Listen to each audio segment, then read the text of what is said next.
Hello everyone and welcome to Unacademy classes.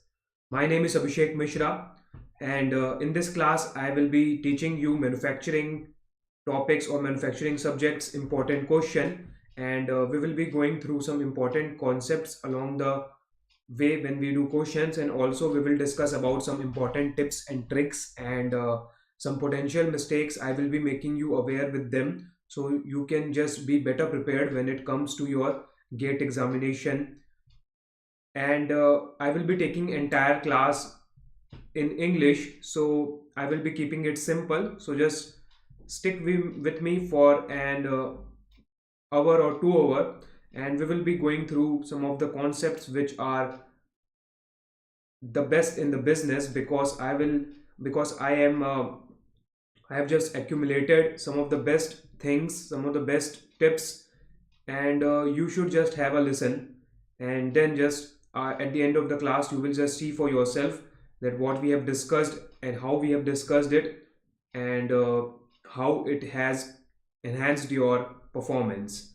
So before moving forward and starting this class, let me just first talk a bit about me. But before doing that also, let me just see if the class live stream is working properly, going properly or not.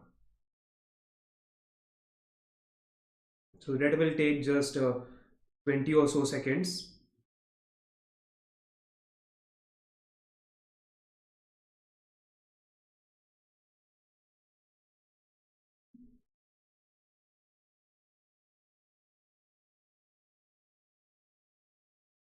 So yes, the class stream seems to be working fine.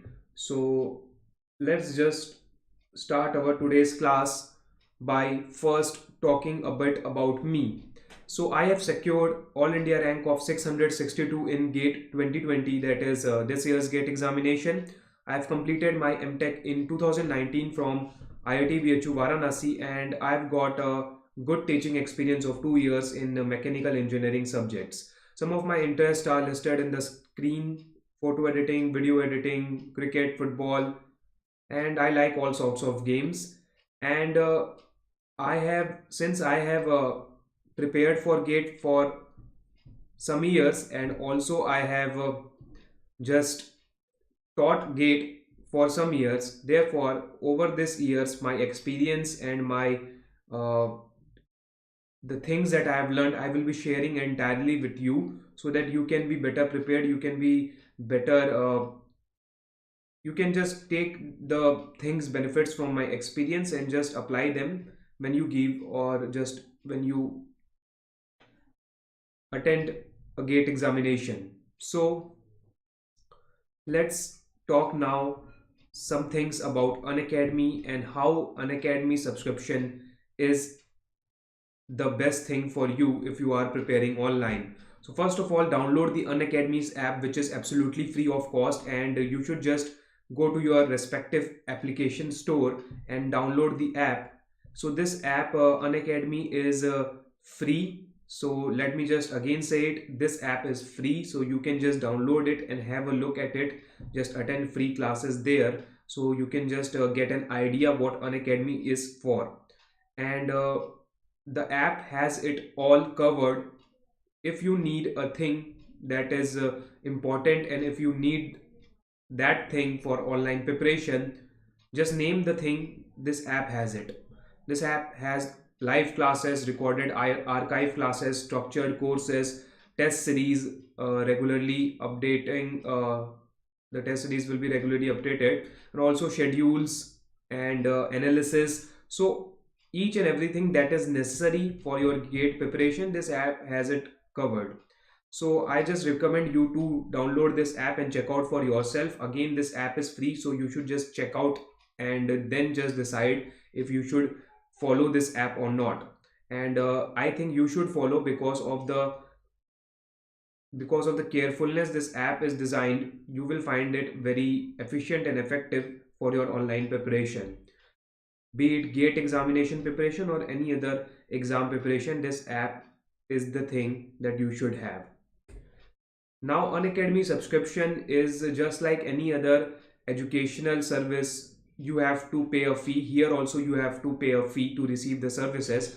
So this is nothing new that Unacademy is asking you for a fee. This is just the regular thing that one expects to provide services. So Unacademy is providing you top quality education, and all this advanced features, all this website advanced tools, they are provided to you when you pay a fee, which for me and I think is very affordable, because the amount of content, the richness of content, and the test series and all this, if you just see the sum of all the parts, you will find that Unacademy is surely offering you your money's worth.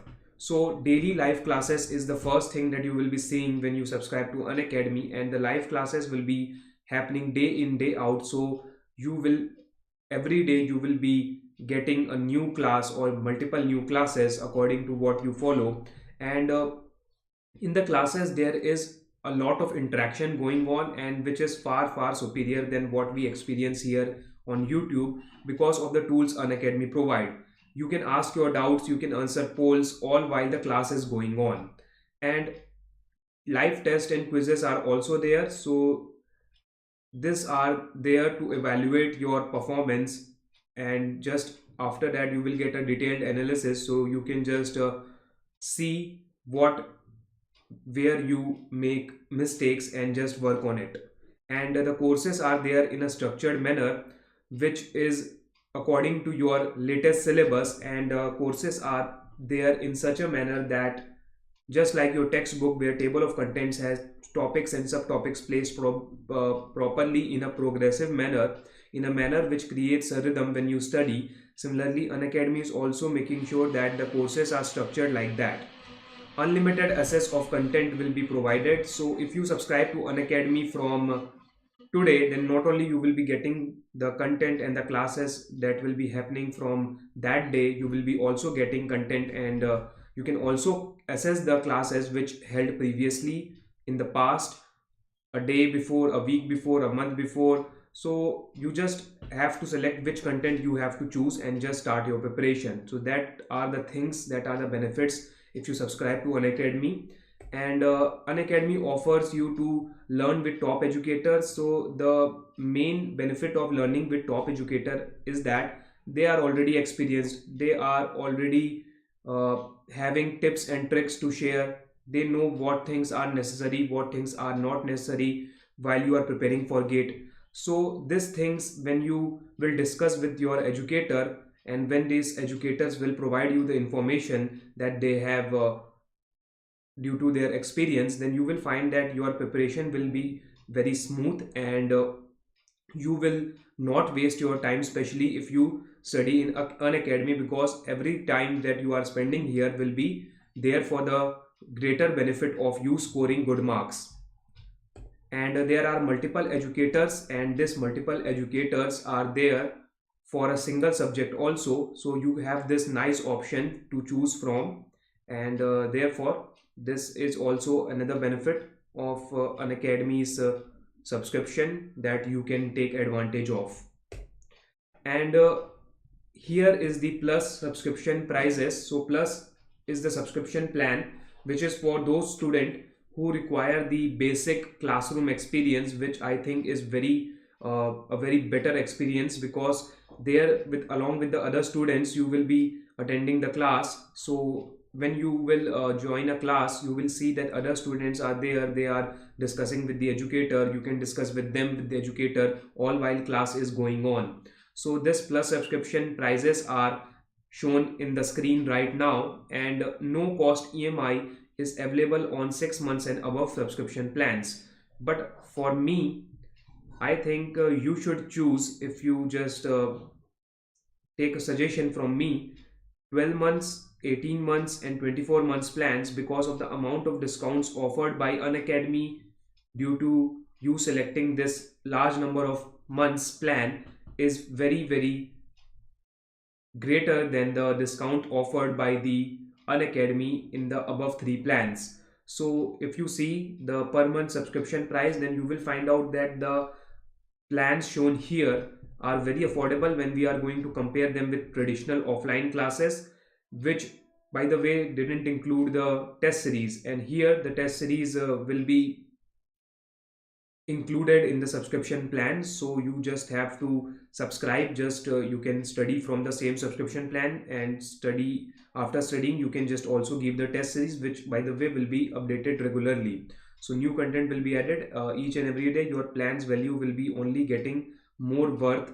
And I think in this, if you just see what this Unacademy subscription plan is offering you, then you will easily understand, if you look closely, that Unacademy is easily giving you your money's worth. So if you have the budget, if you need the subscription plans, if you are preparing online, then just go with one of the plans whichever your budget allows and just start your preparation. And if you want to get 10% extra discount, now is the most important thing that I have to just share with you. The 10% code that is written in the screen that we are seeing right now in the left side is ABHIMI, and this code will give you 10% flat discount over the discount already offered by the Unacademy subscription, as you can see in the screen. So your new discounted price will look like this. So this is the new discounted price which you will only get if you use this code.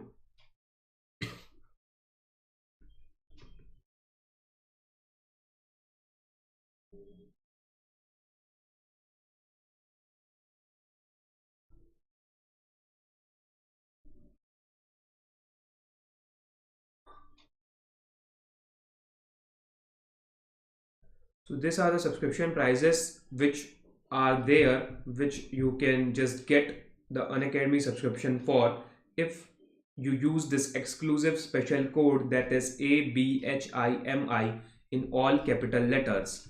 So that's it for the Unacademy Plus subscription plan discussion. Now we will move forward with the another subscription plan discussion, and then we will start our class.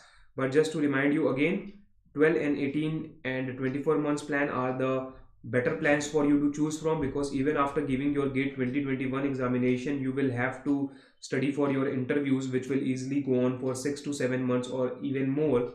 And you can also give other test series, other exams by using the resources that you are getting after paying at least 12 months. And 12 months should be the thing that you should just subscribe, because first of all, you can take it as on EMI and no cost EMI.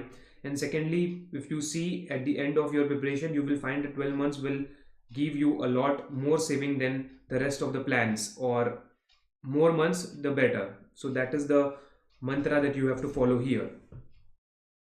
And there is another subscription plan, that is Iconic, which is for those students who need personal coaching, personal assistance. And here is the price, and you can again use the code here. Again, the same code can be used, ABHIMI, here to get 10% discount. And this plan is also good, but just see what your needs are, then select one of the plans from subscription, that is Plus or Iconic. And 10% code shown here is universal, so any test series, any exam, you can use this code. It is not specially for GATE. So if you are finding some other student, or if you are having a friend or a family member who needs to subscribe to Unacademy, you can easily share it with them, the same code can be used by multiple students in multiple accounts. They can use them. So this is one thing that you can just do. You can just subscribe to Unacademy by this way and use this code.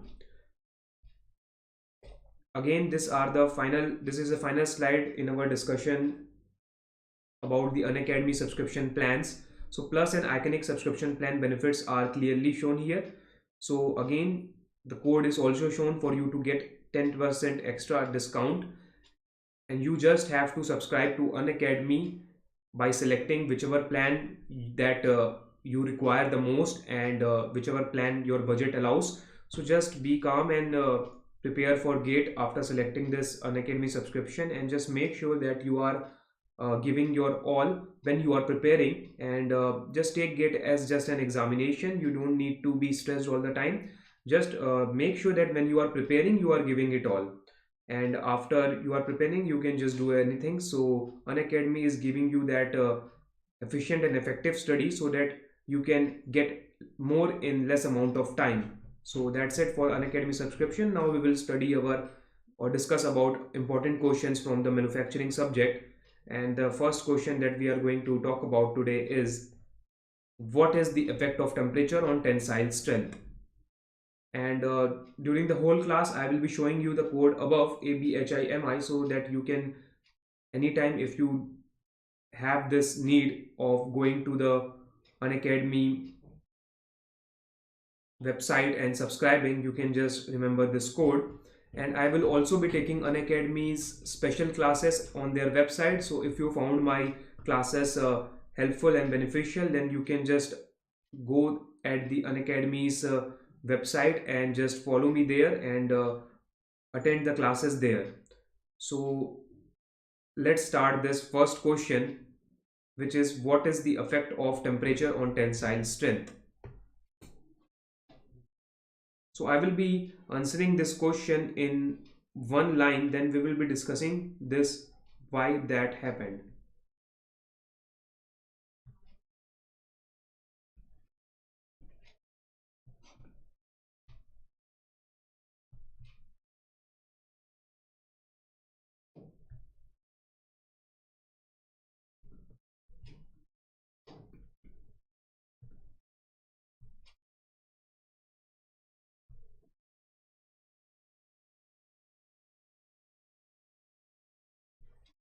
So with the increase in temperature, the tensile strength will be decreased. And why this is happening, let's have a nice discussion about it.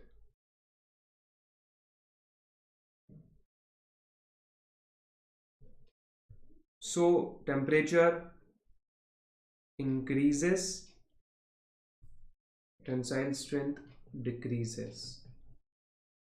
So what is happening is, every material in, or let's just discuss about yes, let's just discuss about any material or any metal piece. So they have number of molecules and atoms inside them, and those molecules and atoms have a distance between them which varies, and we can say they have a mean distance between them. So average distance is between them, which remains constant for a particular temperature. So these atoms and molecules are arranged in such a manner that they maintain a specific distance between them, specific mean distance between them, and due to that they are in a particular shape, size, and they are having a particular properties. So when you increase the temperature, what you are doing is, if you have studied thermodynamics, then you can just deduce from the increase of temperature, or just observe from that whenever a temperature is increased, the internal energy of a material will be increased, because the internal energy is depending on the temperature. So whenever temperature increases, internal energy increases, and when internal energy increases, the movement of the molecules, the energy will be there transferred to the molecules or atoms, and therefore they will have a motion, they will start moving, they will start vibrating, and due to that their mean distance will get changed. And if we are increasing temperature, the mean distance will be increasing. So due to that increase in mean distance, the tensile strength decreases, because now the bond between them is not that strong due to the molecules being going apart. And if we increase temperature more and more, and if we reach a certain point or certain limit, which is the melting point, then we will see the distance and the molecules are so apart that the melting occurs. So what is happening, let me just again say that if we increase temperature, then first of all the mean distance will increase, which will decrease the tensile strength, and if we increase it further and further, then melting occurs. And as melting occurs, you can just easily have from the logic that tensile strength will be decreased. So the effect of temperature on tensile strength is that temperature goes up, tensile strength goes down, and that is same for a lot of other properties. So I hope this answer is clear, and now we will move forward. So what is the effect of necking during metal forming operation? So when necking occurs is, let us just first discuss what necking is. So this keyword is very important, and I hope that you first let us just see a figure so that we can answer what necking is. So let me just open my sketchbook.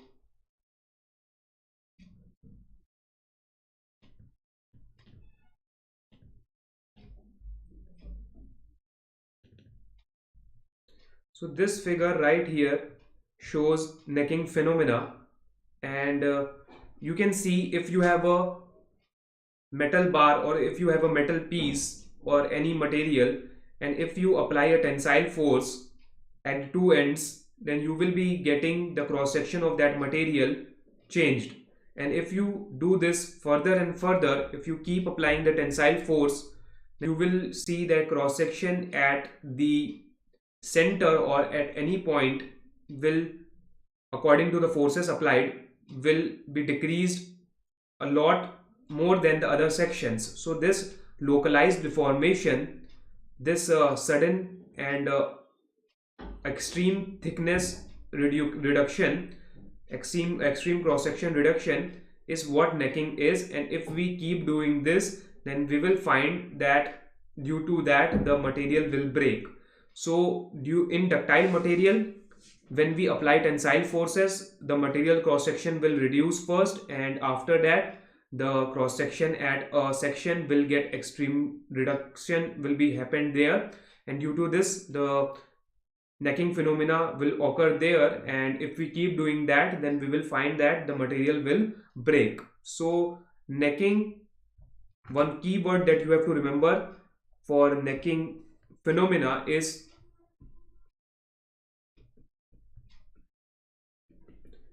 necking is equal to localized deformation. So necking is localized deformation. So whenever, if a question is coming that what necking is, or what among the following options is localized deformation, then just you have to say that it is necking. And it is also, you can have this keyword also to remember that it is failure by cracking.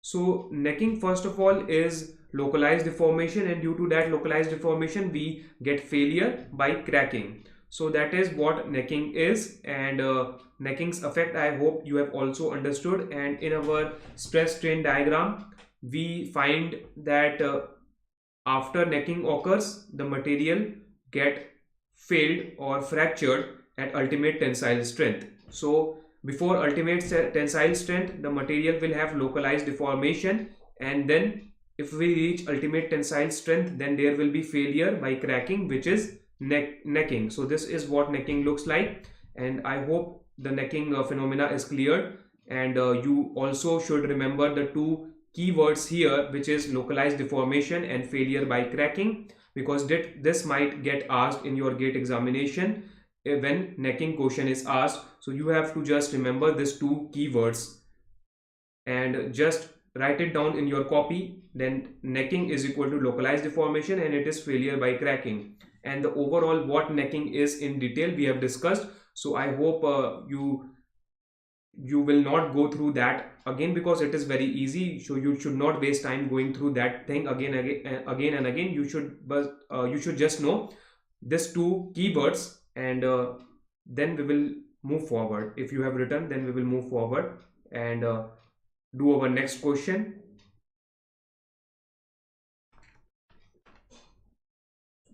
So the next question is from one of the recent GATE papers, and this question is asking about the capability index CP.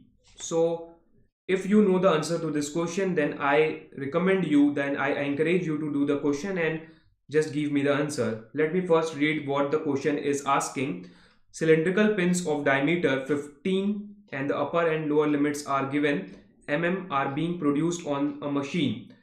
Statistical quality control test shows a mean of 14.995 mm and standard deviation of 0.004 mm. The process capability index is. This question was asked, I think, in GATE 2018, and in this question you are being asked capability index, which is a very unique question because before that never capability index was asked. So simply we will do this question by just writing the formula of capability index, and there is nothing more to discuss here because this is one of the straightforward question. If you know the formula of capability index, then you can solve the question. If you don't know the formula, then there is no chance that you can solve the question because the formula is quite I think is quite different and you cannot solve this by logic. So just to know the formula, just to discuss with you the formula of capability index, I have selected this question. So capability index CP is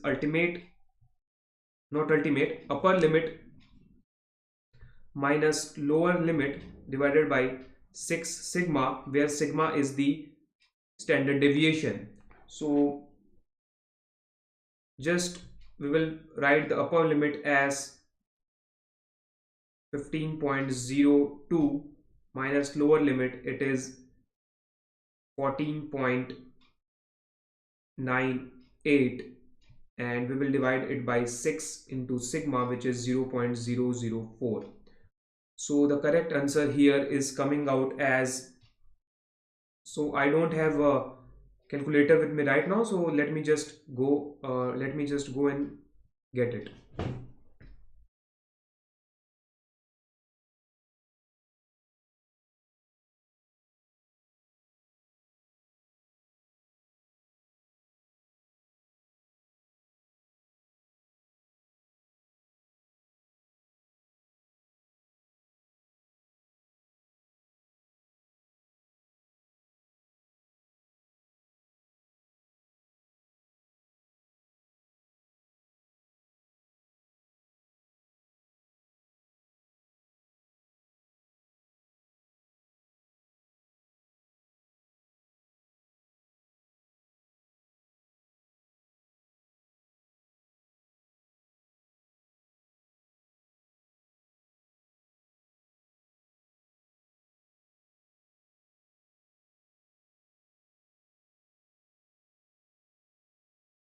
I have the calculator with me. I somehow changed the position, so I forgot that.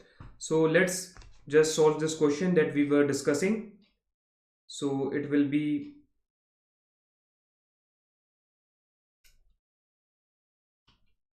so the answer is coming out as 1.66 or 1.667, and this is the value of capability index. So as you can see, the formula is upper limit minus lower limit divided by 6 sigma, where sigma is standard deviation. So statistical quality control test shows a mean of this 14.995. So this value is not used in the solution. So you can see the GATE is providing extra information to us in the recent papers 18, 19 and 20. So we had 6 papers in those 3 years, and we saw in our previous classes also that the questions are, there is a pattern that GATE is following, and in that pattern extra information is there to make the question lengthy to confuse the students. So don't get confused, just follow the basic things. If you know a formula, then it is fine. If you don't know the formula, then just work your way through the logic.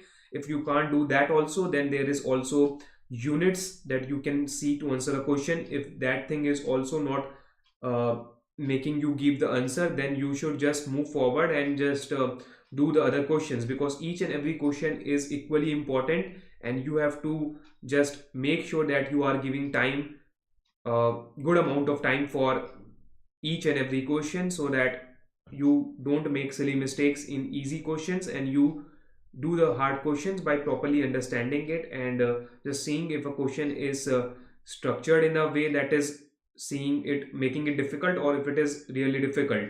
So really difficult questions will be very few in GATE, so you have to just be calm and just look from where you can get the answer by understanding the question properly. In our next question, it is asked that in an arc welding process, welding speed is doubled. Assuming all other parameters to be constant, the cross-sectional area of weld bead what it will be? Will it increase by 20%, 50%, reduce by 25%, or reduce by 50%? So first of all, we will like what the question is asking.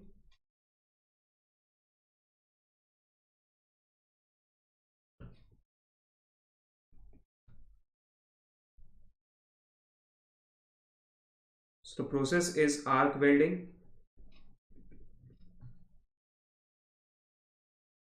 and welding speed V2 is equal to twice of V1. Assuming all other parameters constant, what will be the cross-sectional area of the weld bed? So if all other parameters are constant, then we can just say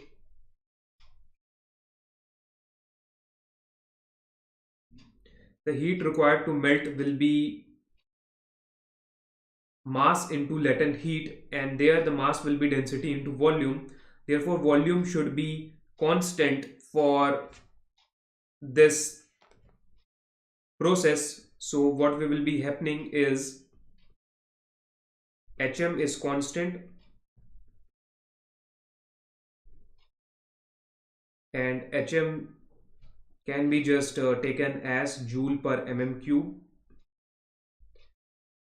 and joule per area of bed into velocity. So let's just take these two things constant. So we will find joules area of bed 1 velocity 1 will be equal to joule area of bed 2 velocity 2. So from here we can simply say that AB1 V1 is equal to AB2 V2, and here we know that V2 is equal to 2 times V1, so this will get cancelled and here 2 will come.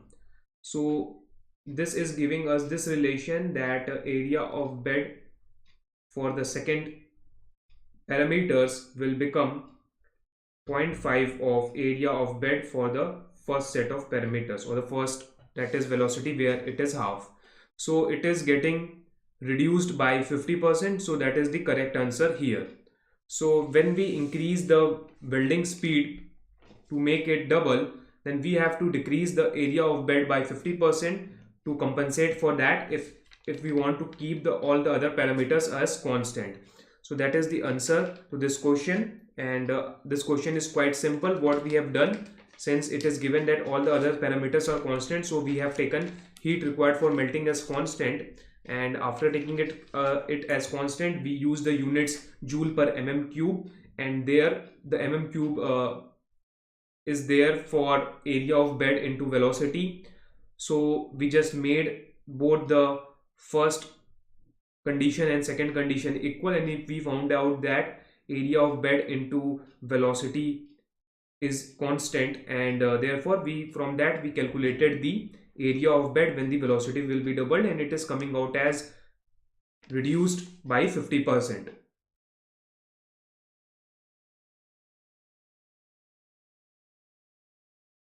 So now we will do our next question, which is from again 2018 GATE's paper.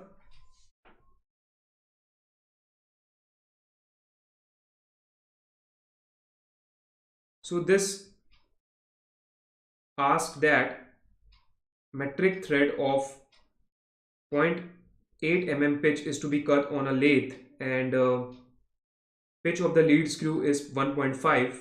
Spindle rotates at 1500 rpm. Speed of rotation of lead screw will be. So what is given is pitch of lead screw. It is given as 1.5 millimeters, and we are also provided with pitch of job or workpiece. So it is given as 0.8 mm, and spindle speed, which is 1500 rpm, and speed of lead screw in rpm is asked. So again, this question is quite different from what we have done in our previous, what we have faced, what question we have encountered in our previous GATE examination. But what we are going to do is we are going to follow a basic concept to solve this question. So let's do that. So let us, this question is nothing, we will have to just use one line, so this is nothing extraordinary. So what this question, you have to solve this like that. NLS, that is rotational speed of lead screw, and spindle, or let's just for ease, for the simplification, let us just take it as N job, which is the spindle speed. It will be equal to P job divided by pitch of lead screw. So we have the three values here, and we have to find the fourth value, that is rotational speed or RPM of lead screw. So just give me the answer because it is very easy. So it is coming out as exactly as 800 revolutions per minute. So always remember, if you are given pitch, or if you are given details, that is spindle speed and pitch of job and lead screw, then they are related by this formula, that is lead screw and job. You can also write this as this, that rotational speed into pitch will be constant. So this you can also write, and we have here N LS, pitch LS is equal to N job, pitch job, and we can also find the answer through this. So these are the two equations that you should remember. Don't try to just learn something extra from this, because this question is asked only once. So you have to just remember how this pitch and rotational speed are related whenever a question comes of a lathe which is having a lead screw, and pitches of job and lead screw are given, and rotational speed of one is given and another is asked. So don't try to just go very deep, because it is not that important topic. But since this was a little bit different type of question, so I thought that it will be good if you know what the relation between rotational speed and pitch is, and just use this relation that is written at here, and do this type of questions. Don't remember anything more, don't try to do anything more in this topic, because it is not that important. Now our next question is one of the easy questions. So let's do this question, and this question I have written here so that we just know what, or we just remember the formulas. So we will do this type of easy questions between our major questions, from which we will be learning major things, but here we will be doing this easier question for you to just revise your formulas. So what will be the answer to this question? If you are watching the class live, you can just write down the answer. Here it is given that 10 mm deep cylindrical cup with diameter 15 mm is drawn from a circular blank. We have to neglect the variation in sheet thickness, and the diameter of the blank is asked. So simply diameter of blank for deep drawing will be D is equal to underscore small d square plus 4 small d into h, where h is the height or thickness or depth of the drawn cup. So what will be the answer here? The cup diameter small d is given as 15. So we are getting our answer as 28.72. So the correct answer will be 28.72. 28.72, since it is asked that we have to write it correctly up to 2 decimal places, so we are doing that. So 28.72 is the correct answer to this question. And now we will discuss about what the gate answer key is, so that you get to know that how accurate you have to be in your calculation. The gate answer key in this question is 28.71 to 28.73. So this is the official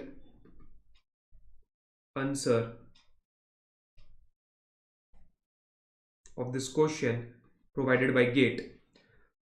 So now, since we have solved this question, and this question was quite simple, but we first of all revise, we get to just remind the formula of a deep drawing again, which again is very important, because this is the one of the formulas that you can see GATE questions get asked in more frequent than 50% of other formulas. So that this formula is the one that you should be just always reminding, always knowing about. So there is one more thing that we can learn from this question, and the theme of my every class, in my every class you will see that whenever I teach you a question, I just make you do the analysis. We together do the analysis of that question, and we see what if we can learn something from the question or not. And here we are going to do just that. We are going to learn from this question also. So let me just write here its answer clearly.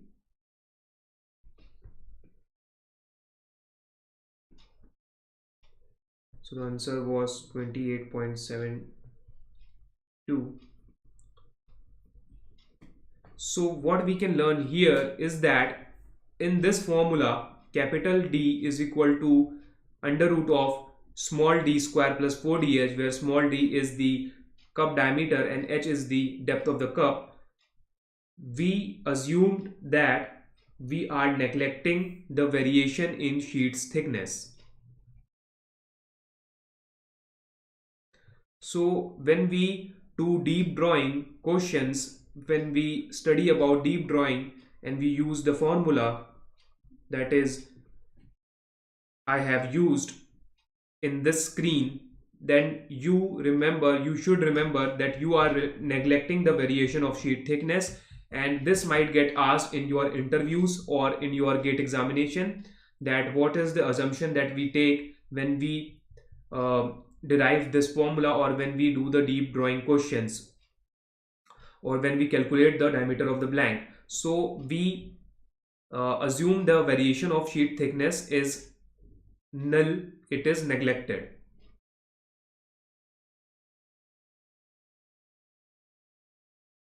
So now we have this question, that is CNC milling machine question, and in this question the coordinates of center of the circular arc is asked, and we have this programming language in front of us, and here we will be talking about in this question about the terms that this programming language contains.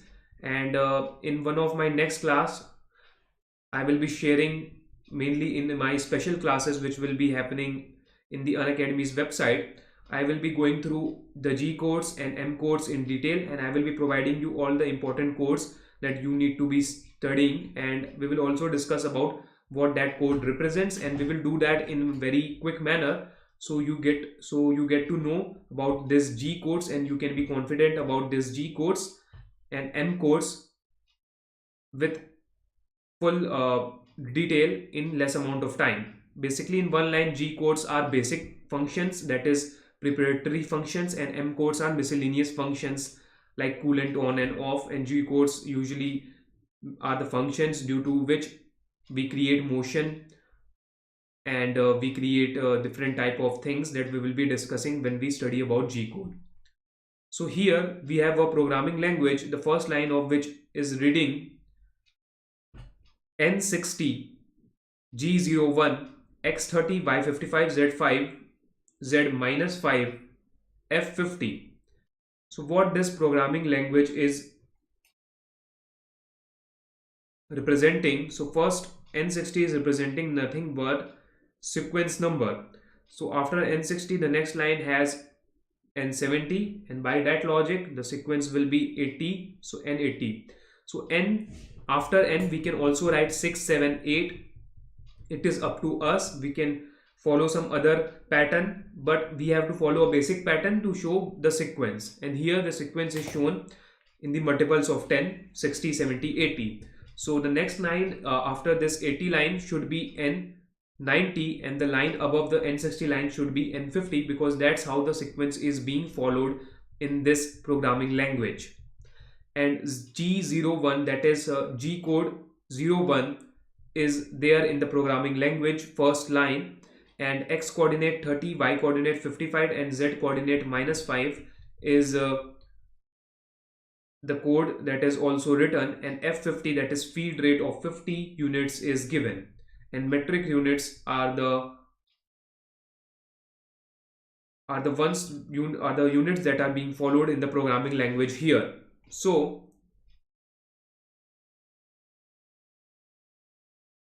G01 is G code for linear interpolation. So this is the G code for linear interpolation, and by this we mean that before this N60G01, the tool must be at a particular place. That particular starting point, from there the tool have to go to X30, Y55, and Z-5 with a feed of 50 units. So tool linear interpolation means that tool has to go from a starting point to the ending point.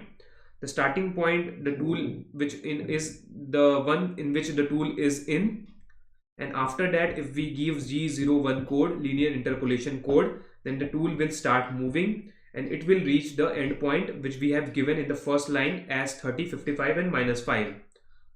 So in between, whatever path, whatever intermediate points are there for the tool to just go through will be decided by this linear interpolation code, and the CNC machine will do that. So CNC machine computer will just interpolate the intermediate points between the starting and ending point, and we are giving this G01 code for this function, for this motion. So in the first line it is saying that wherever the tool was, we are giving it this code G01 so that the tool will move by itself by the help of computer through linear interpolation to 30, 55, and -5. So after that, the tool has reached this X30, Y55, and Z-5. It has given this another code G02, which is nothing but circular interpolation, which is in clockwise direction. So this is very important, that the direction of G02 is clockwise. We have another code of circular interpolation, which is G03, which is anti-clockwise or counterclockwise direction circular interpolation. So here from the point 30, 55 and -5, since the -5 Z is not changing in the second line, so we will just leave it there. So from the point 30 and 55, we have to move in a circular path in clockwise direction, and we have to do that till we have reached the 50 and 35 coordinates, and the radius is given as 20. So that is also one important data that is provided here. So I will draw what is happening in this programming language, how the tool is moving in the bottom section of the screen. So this is your x-axis and this is y-axis. So in this first line ending, we have our tool here, and this point right here is 30 55. So we have to move in clockwise direction, that is we have to move like this till we have reached 50, 35, and we have to do this in a circular path. So radius is 20. So our tool will move like this in circular path, and it will do this till it has reached this point, which is nothing but given in the question 50, 35, and this is done in circular path in clockwise direction, because that was what G02 does, that is circular interpolation in counterclockwise direction. So the question is asking what will be the center of circular arc. So this will be the center of the arc that is formed here. So we will have to just draw the lines, and where the line will meet will give us the center, and the radius is already given as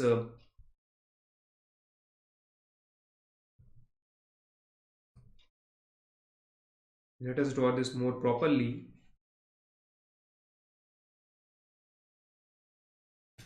So the radius is already given as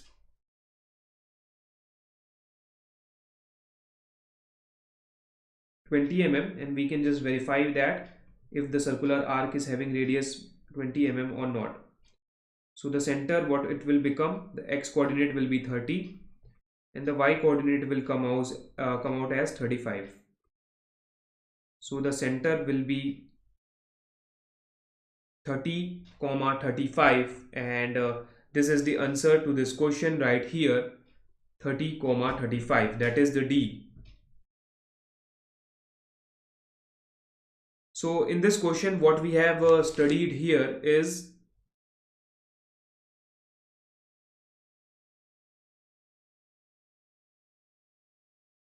in detail what and how interpolation works and what interpolation is, and what is G01 and G02 represents, what this programming language, how to read this, and how this all makes the tool moves. And the correct answer is coming out as D, which is quite evident with the way we have solved the question.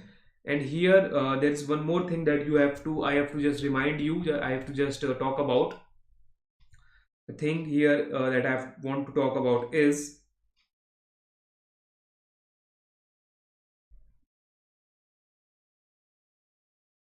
I just forgot about the thing. So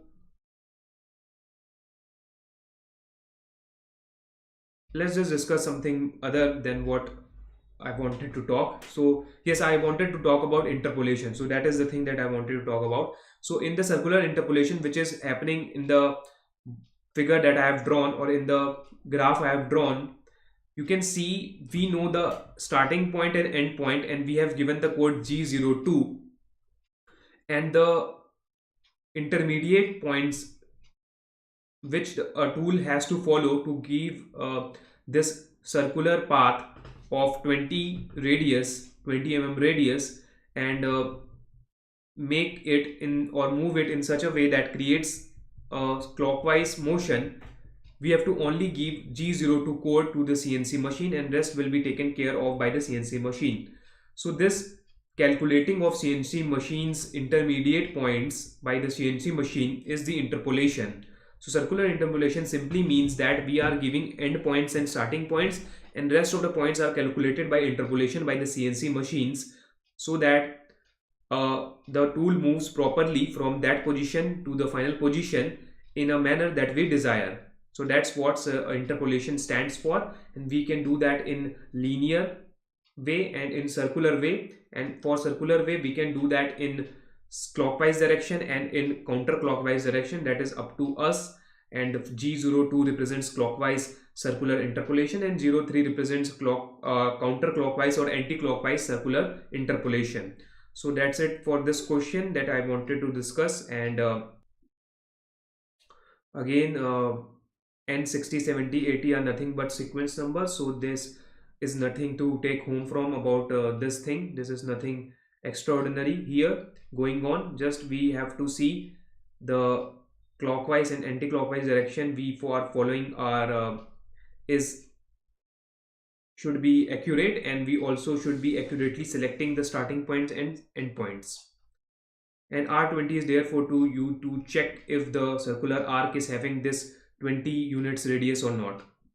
So yes, it is having this 20 units radius, so you can also check your answer via that option or via that detail.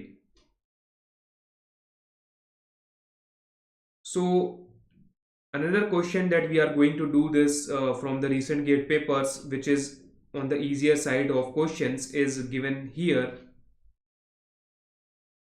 And after that, I think we will have two more questions to go through in this class.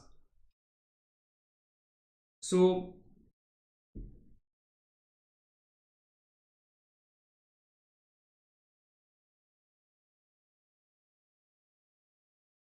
in this question, it is given that assume the surface roughness profile is triangular as shown systematically, no, not systematically, schematically in the figure.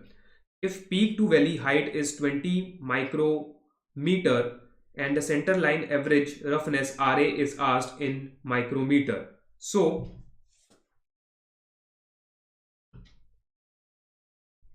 what is given is H, which is peak to valley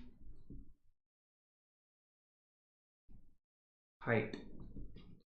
So this means that peak to valley height is given as 20 micrometers, which basically represents roughness, and we are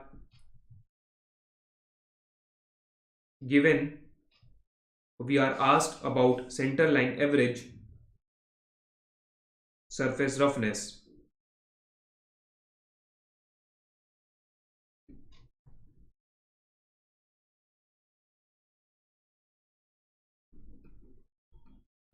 So RA is H by 4, and from this we can easily get the answer as 5 micrometers. So center line average represents a line above and below which your area or your roughness value or roughness region will be same. So that center line average surface roughness is 5 micrometers, and this question is, again I have discussed, it is on the easier side, but if you don't know that what this center line average roughness is, then you can that it is H by 4, then you can just easily make the mistake of just selecting the wrong answer, or you can just not be able to answer this question if you don't know this H by 4 is equal to RA, that is center line average roughness. So let me just tell you one thing. So just wait for a second.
So let's do that.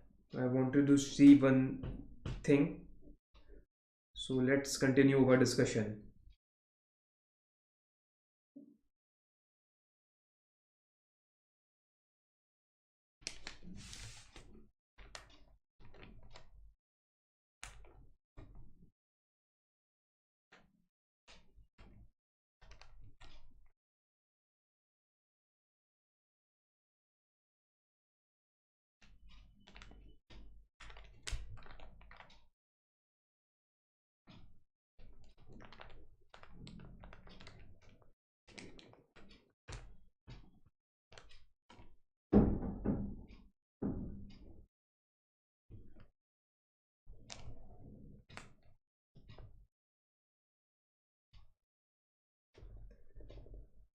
So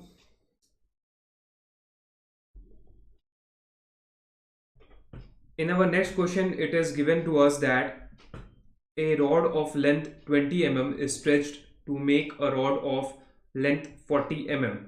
So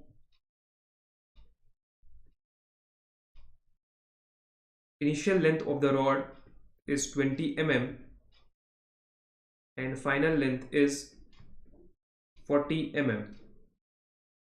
Subsequently, it is compressed to make a rod of final length 10 mm. So after that we have left 2. Consider the longitudinal tensile strain as positive and compressive strain as negative. So this is the important thing that is given in the question. So the question expects you to take the longitudinal tensile strain as positive, and if the tensile stress, if the compressive stress is coming, then you have to provide the value as negative. The total true longitudinal strain in rod is, so the total true longitudinal strain in the rod will simply be ln final length of rod divided by the initial length, and it is coming out as, I think, minus 0.69. And since it is not asked about compressive strain, it is simply asking about total strain, and we are getting this minus value, so it is representing the compressive strain. So the correct answer will be there with the minus sign, because the minus sign should be there for compressive strains. So that is the correct value answer to this question, and the answer right here is minus 0.69, which is the total true strain value. So what we have done is we have just put the inside the ln brackets, inside the log e brackets, we have put the final length, and below it we have put the initial length, and that's how we calculate true strain, and the true strain value is coming out as minus 0.69.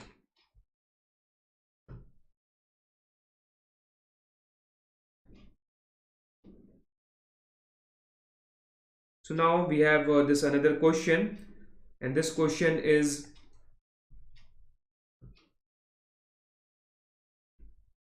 from tolerance topic, and this is simply asking that if a cylindrical pin of 25 upper limits and lower limits are given, diameter is electroplated, plating thickness is also given with a tolerance, and neglecting gauge tolerance, so we don't have to consider gauge tolerance. So gauge tolerance is what we have seen is 10% of work tolerance, but we don't have to calculate consider that. If it was not given, then we have to consider that, because gauge tolerance is 10% of work tolerance. So remember that diameter in mm up to 3 decimal points accuracy, it has also been underlined here, and you should also be taking care that whenever you solve questions from this subject, this topic, metrology or tolerance, you have to be very accurate, because the answer will be not be having a lot of variation. It will be simply not, there will be no range given. Usually there will be always only one answer given, because that's how this topics work. So go ring gauge is used to inspect the plated pin. So whenever ring gauge is used, so ring gauge is used to check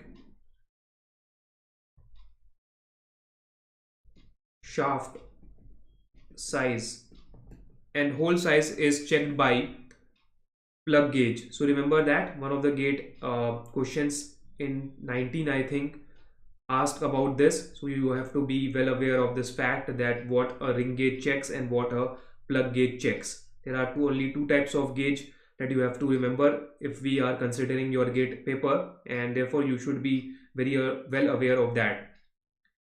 So go ring gauge,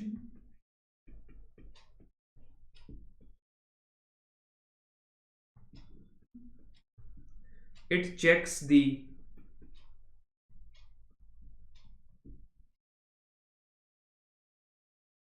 maximum material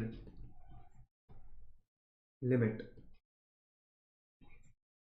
So the maximum material or maximum metal condition or limit is checked by go ring gauge. You have to remember this. And a go plug gauge, which checks a hole, checks the smallest hole size. So again, this is for you to remember that if go ring gauge is there, then by default it is checking the maximum or the highest value of the shaft that can be obtained. So now what we will do is we will simply calculate the uh, highest value that we can obtain here, and here you can make a mistake, because when I solved the question I made a very silly mistake that just got me this 2 marks wrong or lost, or that made me lose this 2 marks. So I will be also discussing about this potential mistakes that you can do, because this is very easy and very common to make this silly mistake. So if you are not well aware, or if you are doing this question in a hurry, then you can make this mistake, and I will be discussing about how you can avoid this. So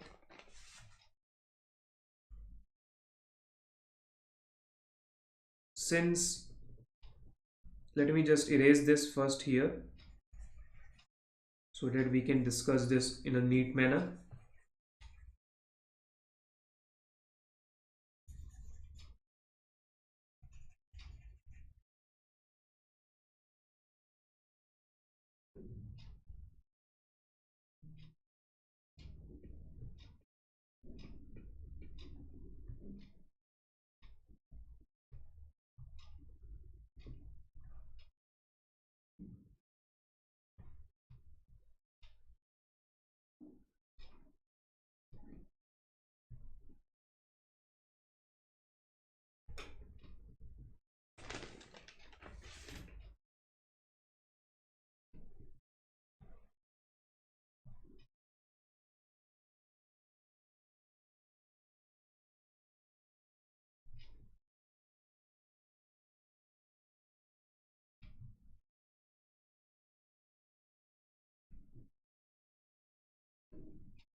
So upper limit of shaft we have to calculate to find the diameter of go ring gauge, and we can do that after just using the largest size, or just calculating the largest size after plating. So this is your upper limit of, this is your pin with largest size,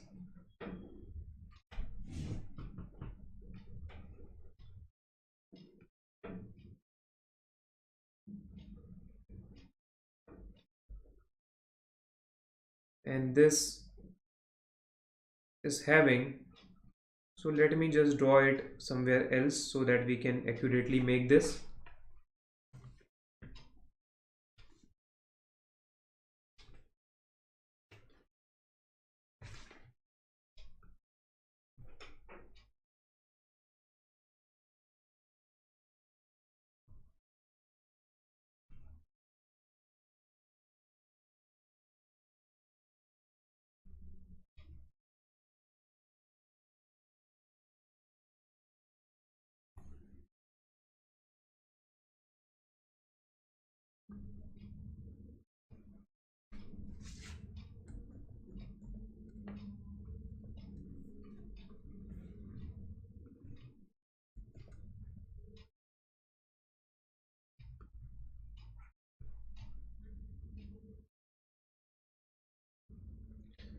So this is size after plating, and right here the maximum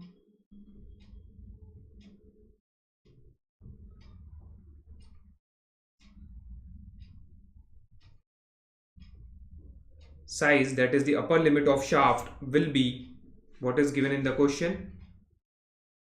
The upper limit will be 25.02 because it is given the basic size as 20, and the upper value of the shaft will be now 25.02 in mm, and the maximum plating thickness will be applied on both the sides. It will be 2.005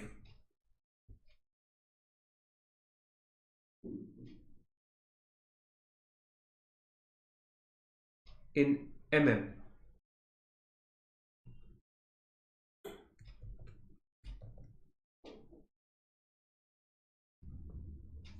So what will be the go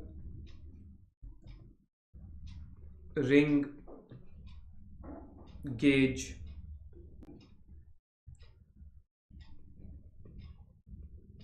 diameter?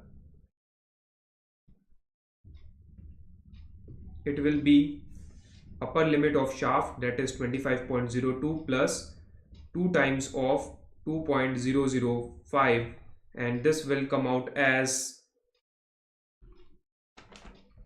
29.03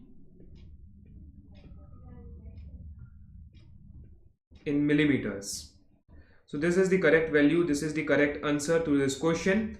And what I did wrong in this question is I calculated everything properly. I just my concept was very good, that very in the line that I have to first get the upper limit of shaft, then add the maximum or the maximum blade thickness there, and then I will get the answer. But I only added this thickness in one side, therefore my answer remained simply 25.02 plus 2.005. So it was just, my answer was 25.02 plus 2.005, so it was 27.025. So this was my answer, which I calculated wrongly because I only added the thickness of the plate. This is the plating thickness, so thickness of the plating, I only did that in one side. So this mistake is one of the very common mistakes, and you should not be making this mistakes. And when I was just, see, listen very carefully this thing, when I was solving the question in my home or in my room, then I just was very confident that I would never make this mistake. But during the GATE examination I was in a hurry, therefore I made this mistake. So this type of mistakes can happen when you are giving the paper in a crunch situation, or when you are not able to solve some of the questions before. You can get a little bit disoriented there. So you have to be calm in such situations especially, and just do every question by making the figures, and the figure that I have shown here is the correct approach for you to solve this question. It will easily take you extra 10 seconds to solve the question, this question, particular question, by making this figure. But once you have done this, you are having your chances increased of not making mistakes. So make sure that you are following the proper path, following the proper approach to solve a question, because that approach will lead to you making least mistakes. And don't just take any question lightly. Give proper amount of time to each and every question, however easy it seems, because at the end of the day you have to get 2 marks or 1 marks from that question. And if you are making error and doing the question fastly, then there is no point. You are just wasting your 2 or 1 marks, and therefore your rank and score can get very much bad due to this silly mistakes. So remember this, and the correct answer to this question will be, let me just write it here also, it will be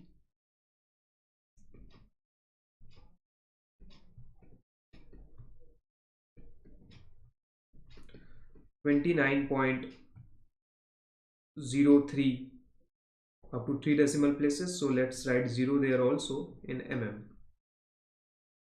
So this question was again from the metrology, and the correct answer from in the GATE answer key is only given 29.03. So just see how uh, accurate you have to be. There is no range given for this type of questions from this metrology topic. So make sure that you are very accurate when solving questions from this topic. Don't take any approximations, because that's what this topic is taught to you, so that you are accurate, you are calculating this with full accuracy. So I think that's it for the questions that I have planned, but I have few questions here with me, that let me just add them on the slide so we can discuss that. So let's take break of so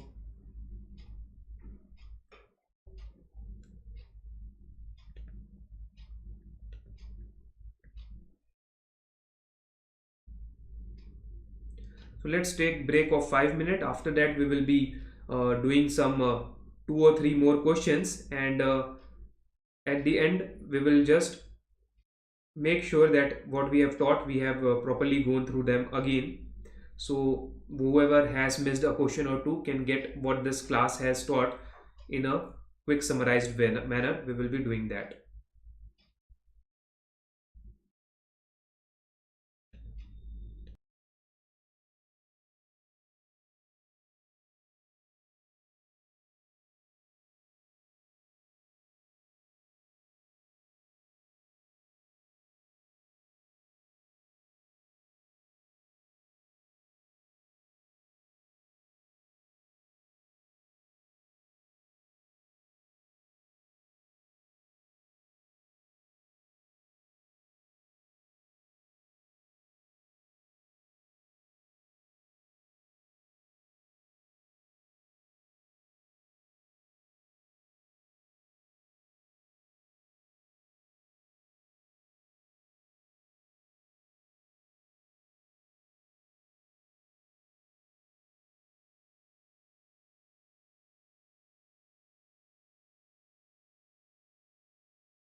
So welcome back again to the Unacademy classes. We were having a very good and healthy discussion about the important questions, and we will continue over this discussion in this class. And we have some more questions left for the day, so we will be going through them before just ending this class. And before ending the class, I have already informed you that we will be going through all the questions that we have, all the concepts we have gone through once more, so to get a nice summarized view of what we have studied today. So let's just start our next question. And when you will see that at the end of the class, you will find that in this 2 hour or so of our class, we have discussed quite a few and topics, and also we have discussed a lot of concepts which ultimately will make you a better prepared student.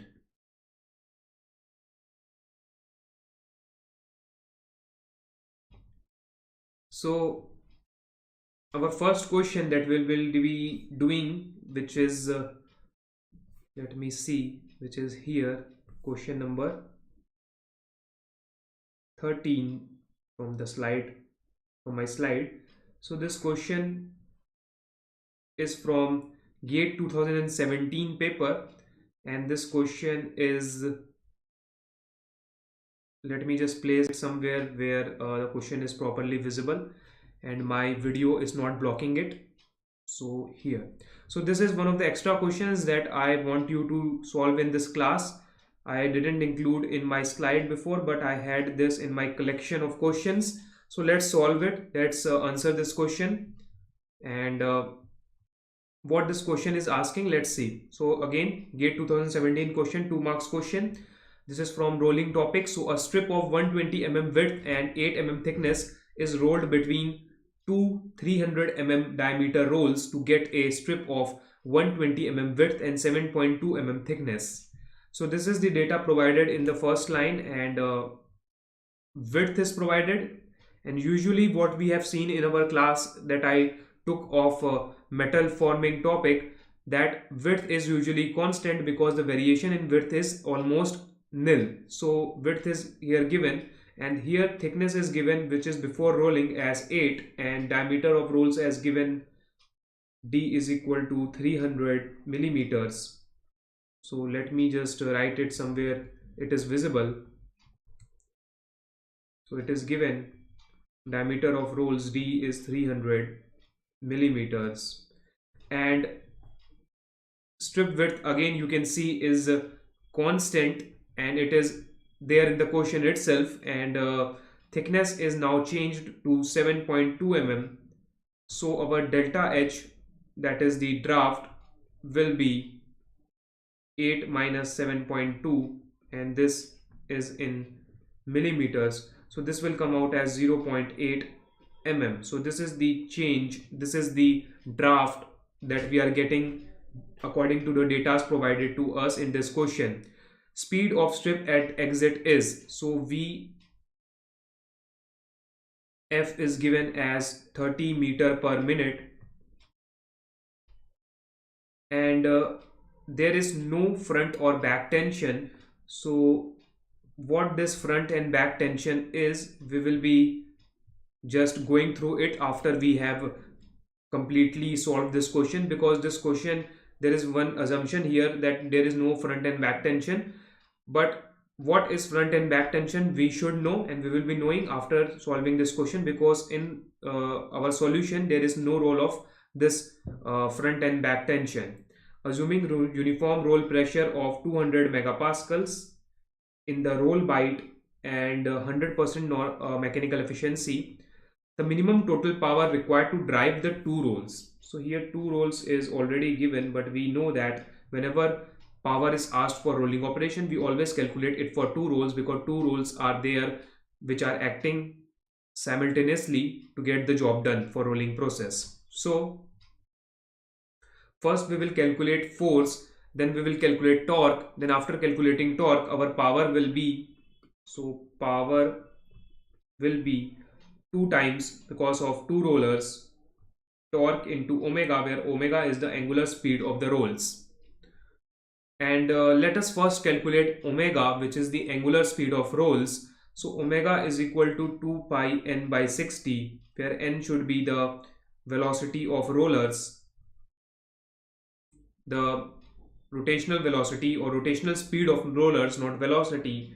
So we are not provided with the rotational speed of rollers, and we are also not provided with the velocity of rollers. So first of all, we have to find the velocity of rollers, and according to the data provided here, we can only provide this after we can take the average of initial and final velocity. We have to do that because we are not, there is not another way to calculate the VR, that is velocity of rollers, exactly. So we will do this by taking the assumption that it is average of initial and final velocity. So to calculate initial and final velocity, simply the volume flow rate will be taken as constant due to perfectly plastic deformation here. So HI B is constant, and VI, that is velocity initially, HF B VF. So from here VI is coming out as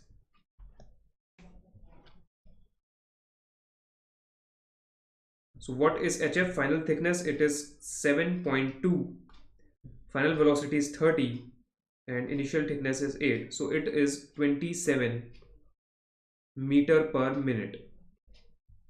And therefore let's take average velocity of these two as roller velocity. So roller velocity will be now 30 plus 27 divided by 2, so it will be 27 plus 30 divided by 2, that is 57 divided by 2. So this is coming out as 28.5. Since there was no other option to calculate it exactly accurately, so we just taken its mean, the average of initial and final velocities mean, so that we can get the final answer. So 28.5 mm per minute is the roller's velocity, and from this velocity we will calculate the rotational speed of the rollers, which will be we have to calculate this in radian per second. So it will be simply in 28.5 into 1000. Let's calculate this in, convert this in mm, divided by pi, and diameter will be 300. So this will come out as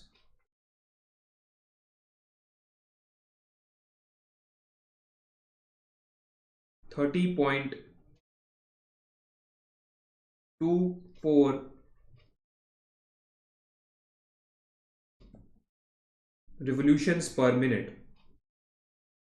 Since V is equal to pi dn, so from this formula only we calculated n as rotational speed as, so let me write it clearly first.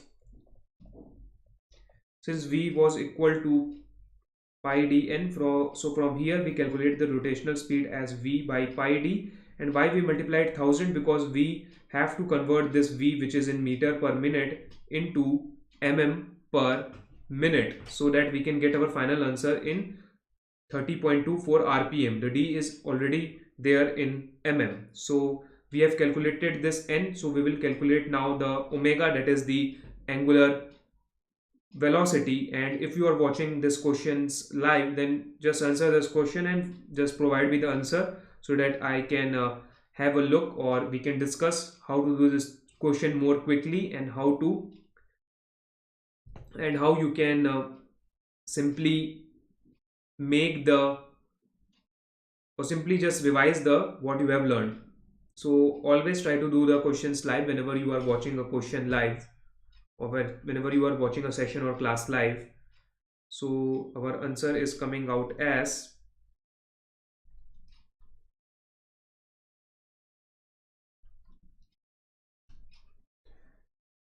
omega is 3.16 radian per second, and this omega we have to multiply it with torque, and then we have to multiply the t omega into 2 to get our power required for 2 rollers. So let's now remove this bottom part.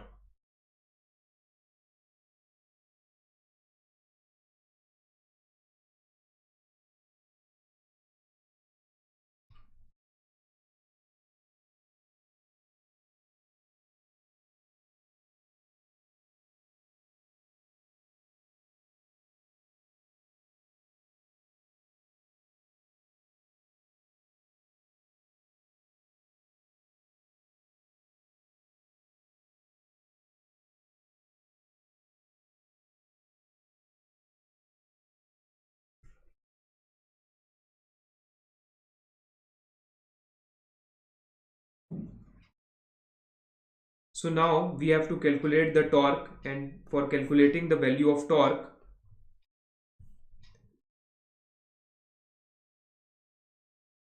what we will do first is we will calculate force. So force will be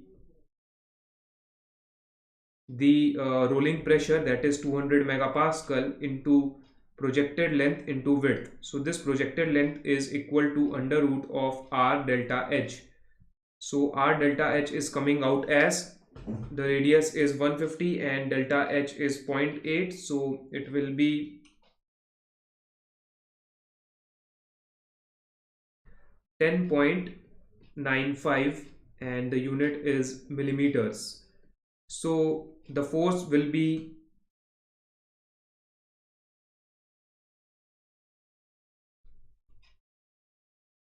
in newtons, it is 262.96.83 newtons, or we can say 262.91 or 0.906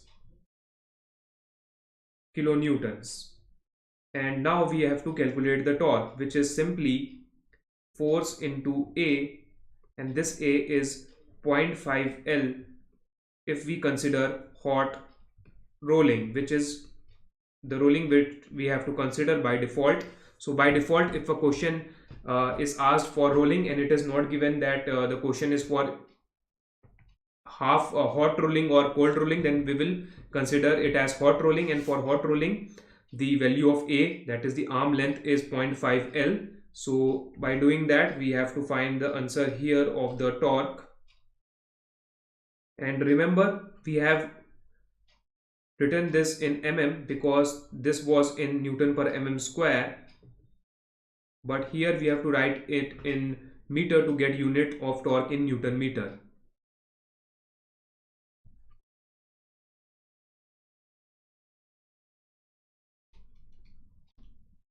So torque is coming out as 1439.41 Newton meter. So we have calculated now torque, we have calculated now omega, we have this 2 to multiply. So our final answer to this question will simply be, we have to answer this in kilowatts.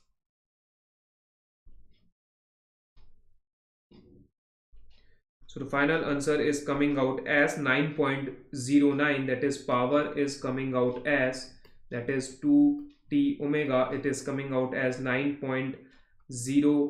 It is not written that how much decimals we have to do the answer in. So we will do this answer it in 2 decimal only. So it is 9.09 kilowatt.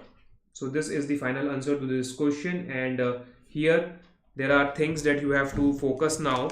First, let me just provide you the official answer key. So it is having quite a range.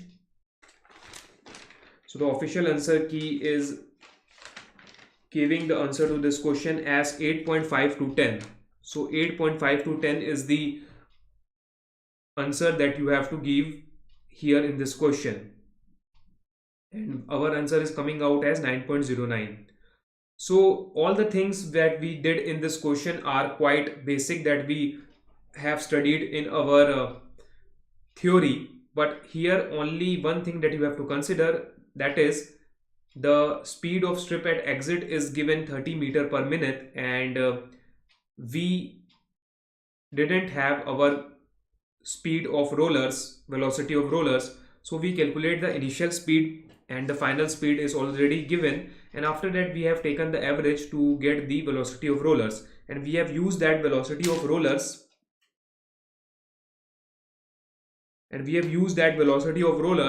to calculate the omega, that is radian per second, that we multiply, that is the angular velocity that we of the rollers, that we multiply in the power formula with torque and with the 2 factor to represent the 2 rollers.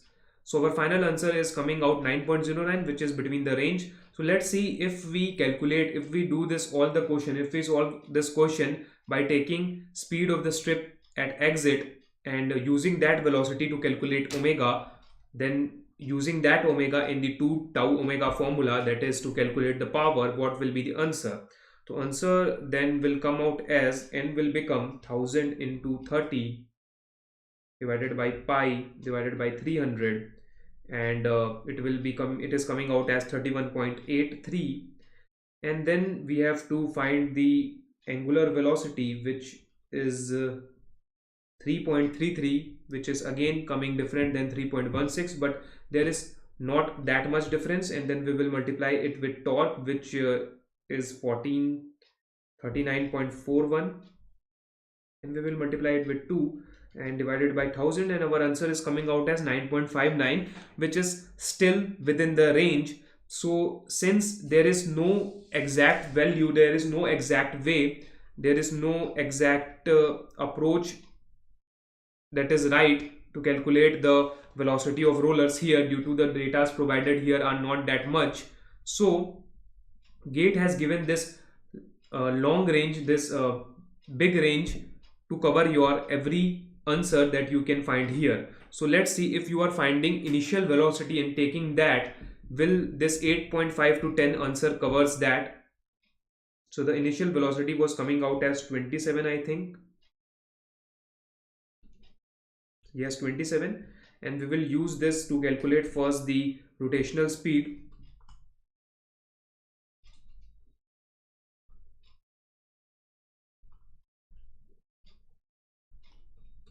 So it is coming out exactly as 3. So 3 into 1439.41 Newton meters into 2. So it is coming out as 8.63. So again within the range that the GATE official answer key is providing.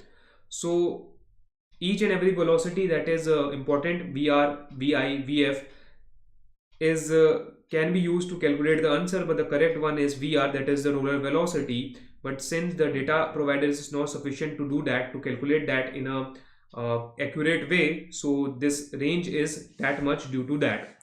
So finally, the other thing that I want to discuss here is, for that let me just remove all this so that we can discuss that.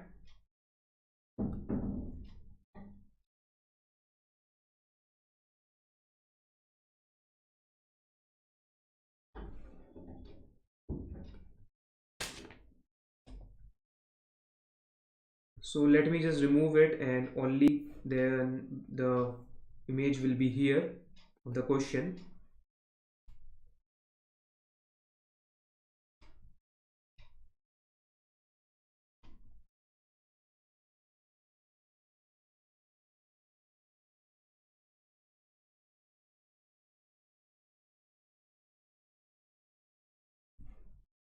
So one more important line here is that there is no front and back tension. So what is meant by front and back tension?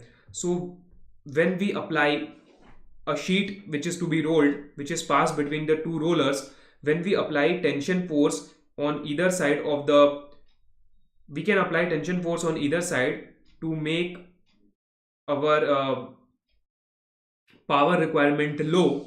So this, if applied on the front part of the sheet, is called as front tension, and if it is applied on the back part is called as back tension.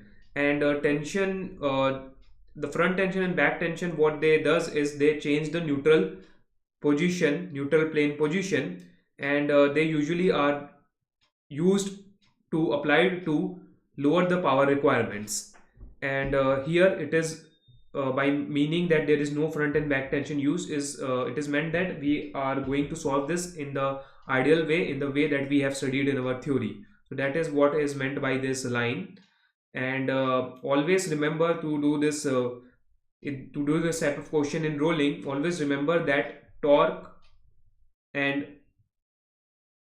angular velocity has to be multiplied by 2 to get the total power, because total power, whenever we say, we mean the power that is required in the whole of the rolling process, and this power is required to drive two rollers. So if it is given in the question, then it is very good, and if it is not written, then you have to just take it as by default that there are two rollers and you have to multiply 2 t and omega to get your final power value. So that is the thing that you can just again have and again be reminded of whenever you do this type of questions, that you have to multiply 2 there.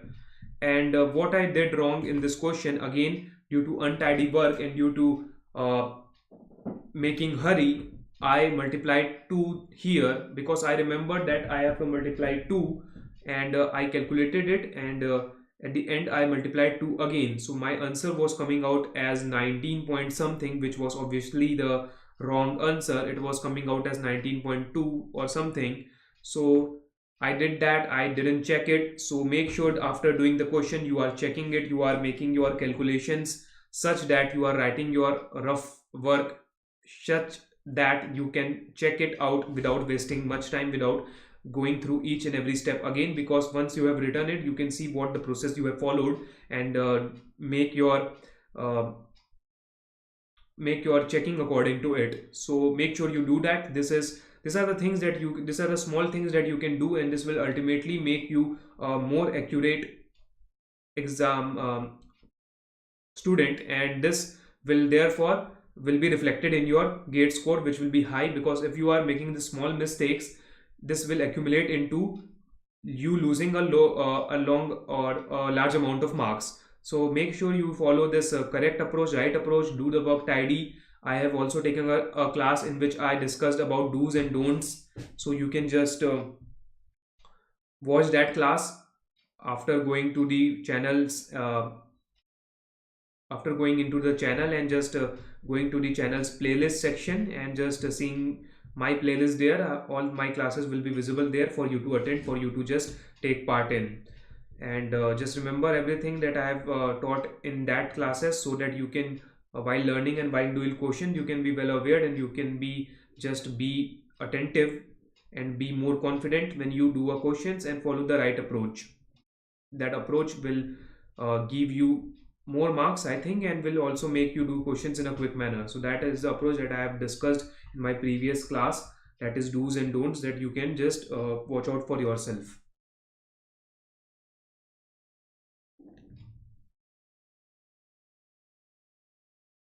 So now let's do one more question here.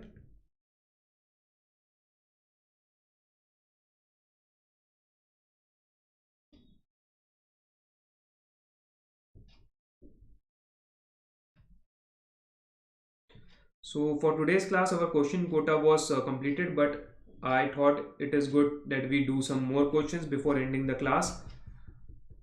So from my collection I am just giving you some more questions to just attend.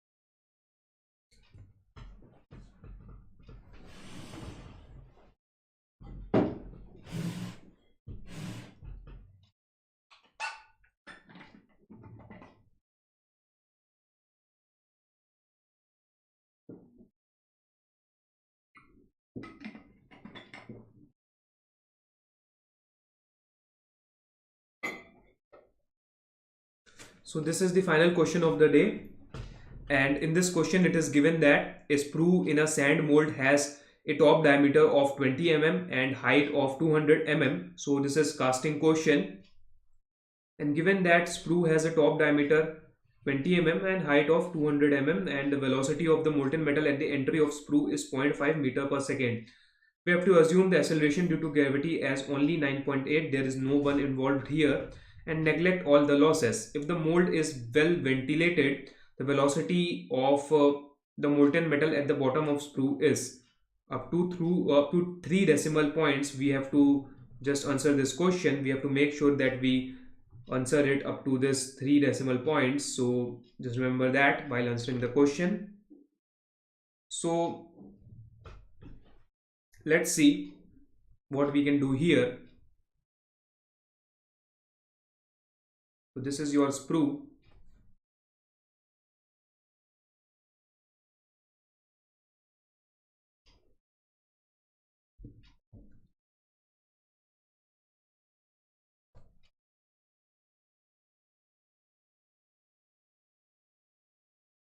and top diameter is given as 20 mm, height is given as 200 millimeters.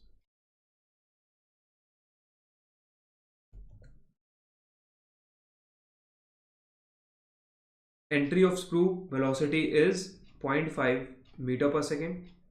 Acceleration due to gravity g is acting downwards, and the g value is given as 9.81 meter per second, not 9.81, only 9.8 meter per second square. And we have to neglect all losses, so we have to do this question ideally, and we don't know the bottom diameter and the bottom velocity, and we have to calculate the bottom velocity v. So let's just first of all see that what will be the velocity here. So velocity here will be v is equal to under root of 2g h, and we know the velocity at the top is 0.5, therefore at above the top there will be pouring basin, so we have to first calculate the pouring basin height. So calculating first the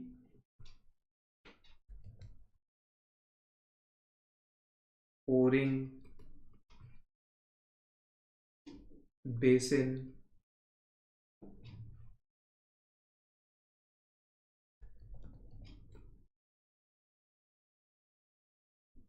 height. So if we calculate it first, then we will find the pouring basin height as 0.5 is equal to under root 2g h p. Let's take pouring basin height as p, so it will be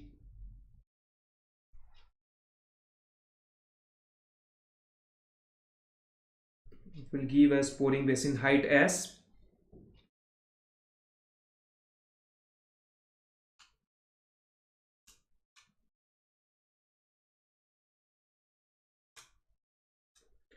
so it is coming out as 12.75 millimeters.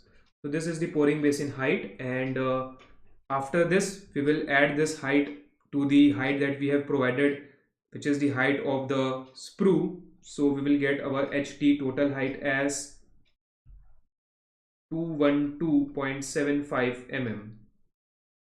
So this is the total height, and we have to simply calculate our velocity by taking this under root 2g h t here, which is the total height. So under root 2g h t will be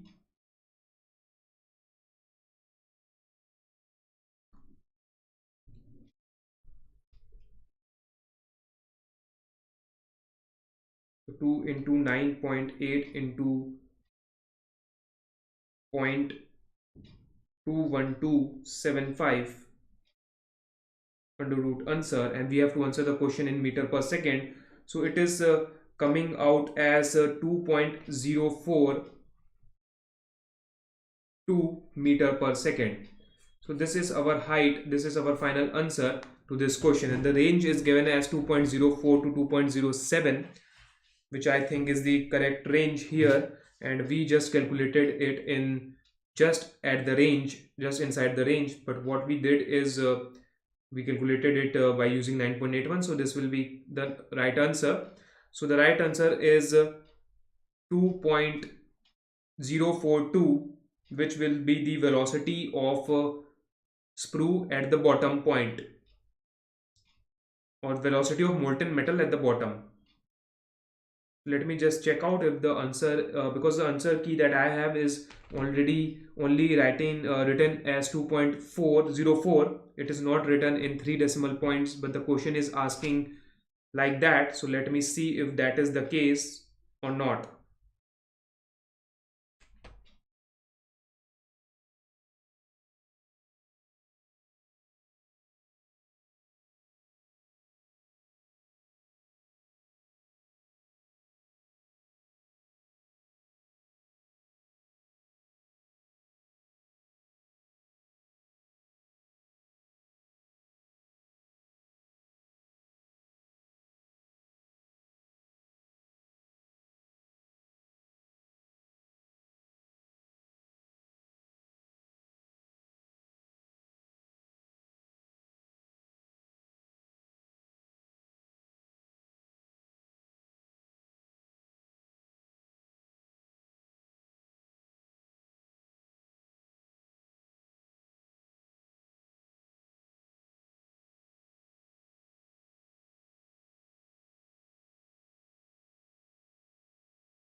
as that only that we have calculated.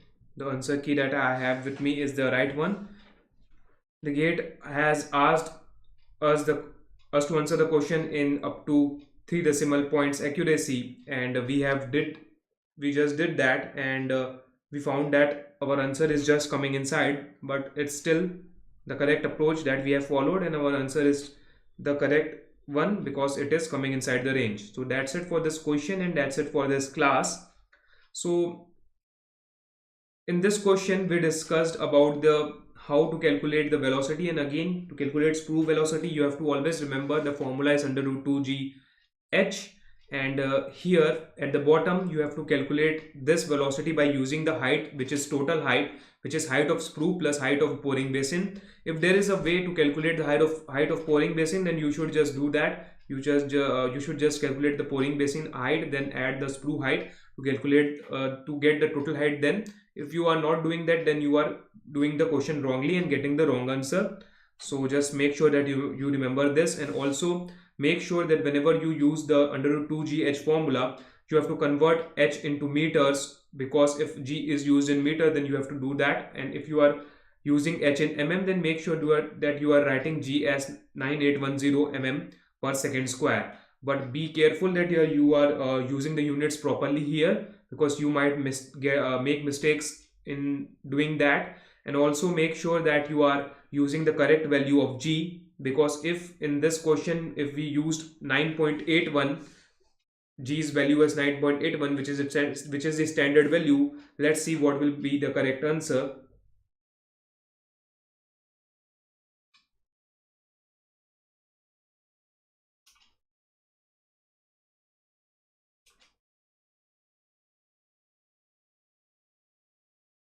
So it is not making that much mistake, but if that much difference, but if the g value was given as let's say something as, so it is coming 2.043 if you use 9.81, but if the g value was given something as 10, then if you use the 9.8 or 9.81 value, then your answers might get a lot varied. So make sure that you remember that.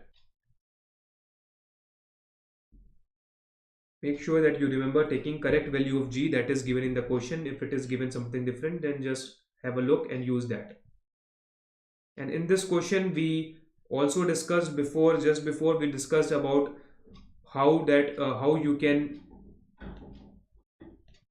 just how to calculate the power, and or by total power it is meant that power to drive two rollers. So total power usually means this, so total power is equal to 2t omega. And we also discussed about front tension and back tension, what they are, what they represents, and also in this question what is the potential error you can make, we discussed that. So that is the thing we discussed in this question. We discussed this for a long time because of the length of this question and the amount of things we have to cover, but this question can be easily done in under 2 minutes if you are properly well versed with what you have to do in this question. So that is it for the things that we have discussed extra 2 questions of before our discussion here. But let's just see one more thing.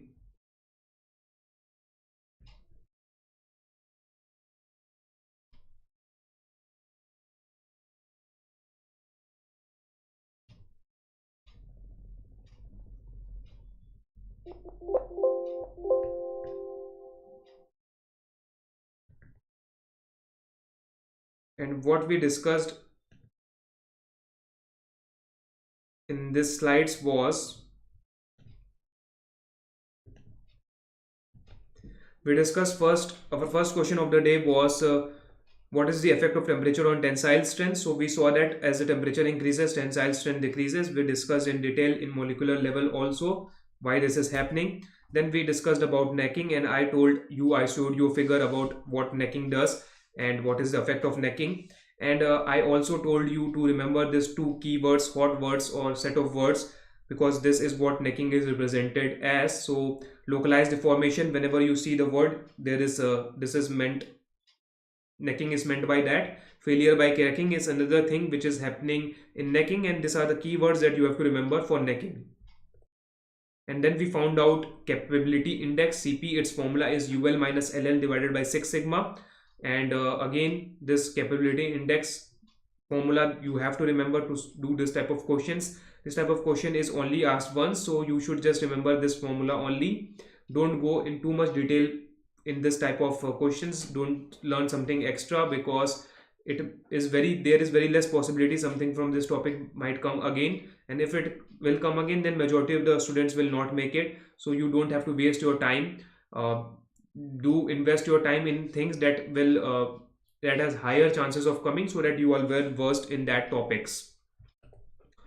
And again, this question was one of the very easier question, and we found out how to solve this type of questions. And this is another type of question which is not asked frequently, and I just gave you this NP is equal to constant whenever lead screw pitch and lead screw pitch and rotational speed of job and all this is given. Then you have to just take NP as constant and do the question, solve the question. And here we discussed about deep drawing, one easy question, and we discussed about one assumption that is given here, that is neglecting the variation in the sheet thickness. We have to make this assumption, use this assumption to get to the equation that we are using in this deep drawing questions. So this is one thing that you can remember, so that whenever in interviews or in GATE examination, if assumption is asked, you can just have it. And then in detail we discussed about this programming language CNC question, and we found out the coordinates of the circular arc that was being made by this programming language. And we discussed about what interpolation is, how a machine do interpolation, why it do that, and we discussed about Z01, 02 and 03 codes, and the programming language, each and every point we discussed here, each and every terms we discussed here. I also talked about this N60, 17, 80. This is just the sequence, and it can be 6, 7 and 8, and that will be as same as that. This is just based on the personal preference what we have to choose. And again, our next question was to calculate the center line average surface roughness. We did that, and it was simply h by 4, where h is the peak to valley height. And in this question, it was asking us that the final longitudinal tensile strain, final true longitudinal strain total. So we just used this formula, that is ET is equal to ln L final divided by L initial, and we found out that it was coming in negative, and we have to answer that in negative only. The options were given in the, so the code is ABHIMI. So let me just so thank you very much for letting me know that the code is not being visible. I just forgot about that. So the code is ABHIMI, and this is the special code that you can use to get 10% off. I will be showing, let me just show you code again. So this is the code, and this code you can just use to get 10% extra off other than what the Unacademy's website is offering. And thanks again to the student for letting me know. I will just make sure that I correct it in my next class. So this is the code, you can write it. So I was just summarizing the class that I took today. So let's just move forward.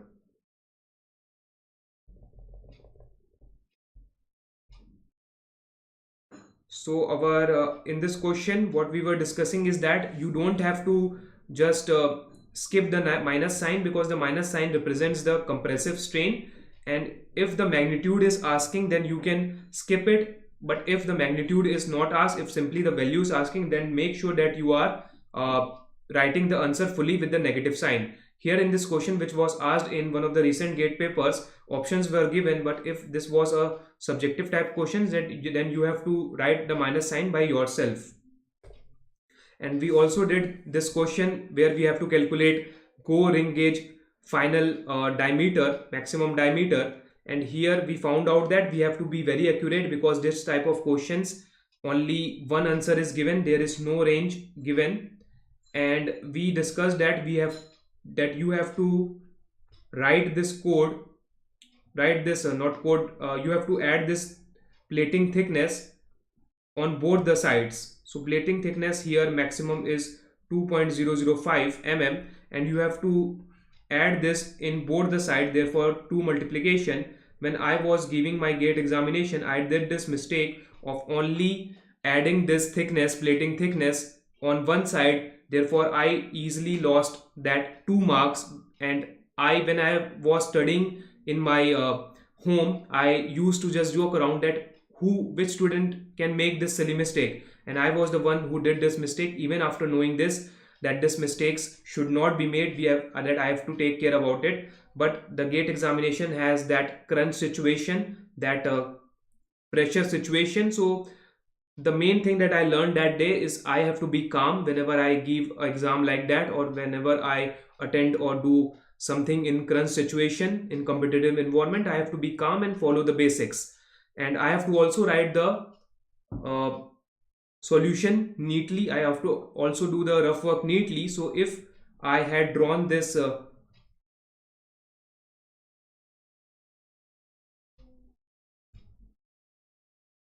figure and use this figure to draw the question,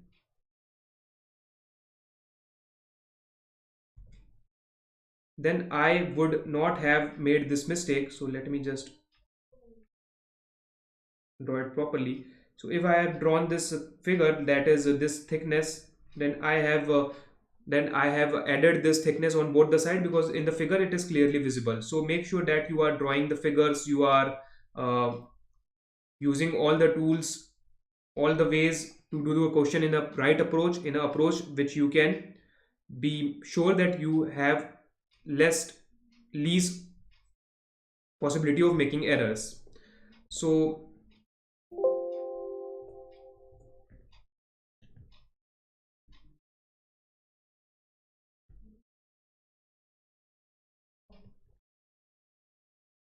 let me just show you one more thing, one more slide before ending this class.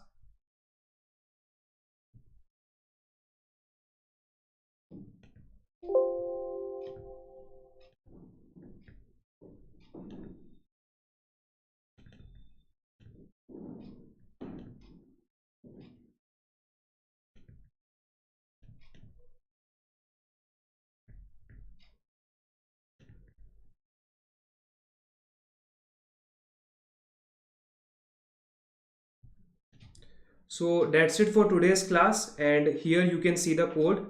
So by mistake I made the code, showed the code where my video feed was coming, so I will take care about that. And thanks to the student again to pointing it out. Thanks for Gunship Battle, nice name buddy. So that's it for today's class. And if you found this class helpful and engaging, and if you think that you learned something new here, something that will benefit you in the GATE exam or in interviews, or basically if you found this class engaging, then you can just hit the like button and subscribe to this channel. And also after subscribing, hit the bell icon for notifications, so whenever an educator goes live, whenever a teacher goes live, a student can get a notification so that he or she can attend his or her class live, and just get the benefit of attending a live class. And also I will be taking classes on the Unacademy's website. There I will be discussing new things, and also I will be covering this classes live again. So if you have missed somehow one of the classes, you can just visit there and attend the class there live. And there we have better interaction tools, and I will be providing live polls for you to answer. And so subscribe to Unacademy's plan. I have shown you the plans at the beginning of the class. You can also check their website, download their app to see what plans they are offering. And don't forget to use this code to get 10% off. This 10% off code can be used to get more discount, extra discount than one that is offered by Unacademy. And this is universal code. You can just share it with your friends, with other students, so they can also get benefit of this. ABHIMI in all capital letters is the code. Again, ABHIMI. So that's it for this class. Thank you for watching, and best of luck for your preparation. Stay safe and take care.